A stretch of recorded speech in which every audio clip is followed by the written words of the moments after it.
Professor, após os mísseis terem atingido a Polônia, a situação da Ucrânia não ficou delicada diante da OTAN? Elias, eu acredito que sim.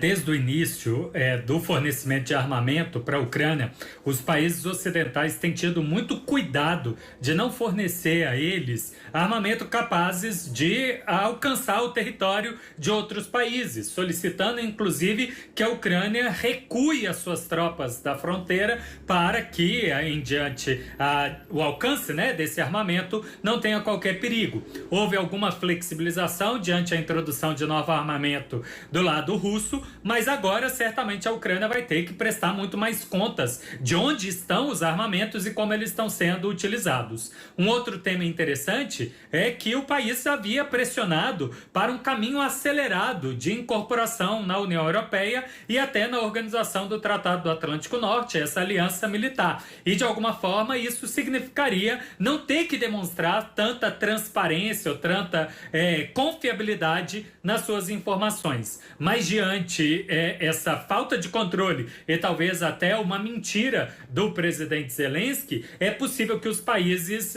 adotem um caminho um tanto quanto mais cauteloso, para não dizer lento, de adesão nessas duas organizações internacionais, o que faria o país a se manter isolado, contando apenas com essa cooperação que não é forçada, porque enquanto ela não é membro e não tem nenhum tratado forçando esse compromisso, ele poderia ser rompido a qualquer momento. E sem ajuda internacional, dificilmente a Ucrânia resistiria numa guerra de longo prazo, ao que parece que a gente, sem dúvida, vai vivenciar. Pois é, professor. Inclusive, o presidente Volodymyr Zelensky foi aí muito firme quando falou sobre esse ataque em relação ao território polonês. Quais são as próximas futuras consequências dessas afirmações do presidente ucraniano contra a Rússia, justamente depois desse incidente, como foi visto pela OTAN? Pois é, ele estava tentando aproveitar da simpatia ocidental em favor da Ucrânia e forçar a usar uma das cláusulas da OTAN de que o ataque a um membro, o caso a Polônia, deveria exigir uma resposta coletiva de todos os membros. Mas os países, com os seus chefes de estados, envoltos no G20, tendo que lidar também com o COP27, além de todos os demais temas da política internacional, foram bastante cautelosos na resposta e, inclusive, considerando as probabilidades do tipo de míssil ou de tanque, suspeitar dessa fala. Isso significa que, do ponto de vista da Ucrânia, o que ele agora vai ter que acompanhar muito mais calmo as suas falas para evitar ser muito exagerado, ser muito propagandista, ao ponto de começar a volumar as dúvidas quanto ao seu próprio esforço de legítima defesa, talvez colocando bastante lupa no que a Ucrânia está fazendo e não apenas do lado russo. Professor, Zelensky falava muito agora recentemente sobre o início do fim da guerra. O senhor acredita que essa é uma realidade, principalmente após essas falas dele em relação ao presidente russo? A Ucrânia tem obtido vitórias significativas. A retomada da região de Kherson, por exemplo, tirava da Rússia uma oportunidade de anexar aquelas 4 regiões e criar um link até a Crimeia sem presença ucraniana numa margem do rio. E agora ela tem que lidar com isso.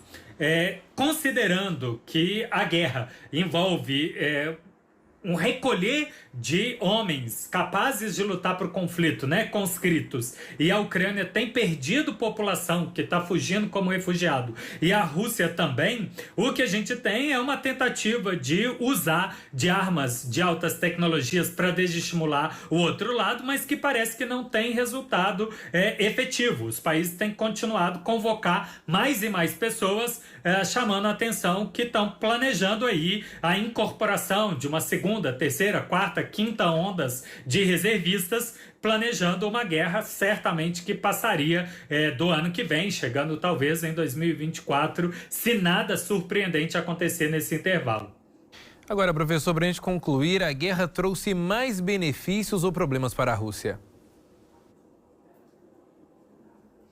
bastante problema para a Rússia. Claro que ela conseguiu, nesses meses, lucrar com a exportação do petróleo, do milho e do trigo diante a instabilidade do preço internacional. Conseguiu também pôr certa pressão em aliados para renegociar alguns acordos, mas em contrapartida tomou uma sanção muito grande. A Rússia, que já sofre com problema populacional, está tendo que lidar agora com a perda de um capital intelectual importante, homens jovens em especial fugindo de serem recrutados, que talvez a Rússia estava contando com a anexação de por volta de 5 a 6 milhões de ucranianos como russos para talvez lidar com essa crise demográfica. Mas sem chance de vitória, essa probabilidade de eventual ganho compensar as perdas mostra que está bastante negativo para o lado russo.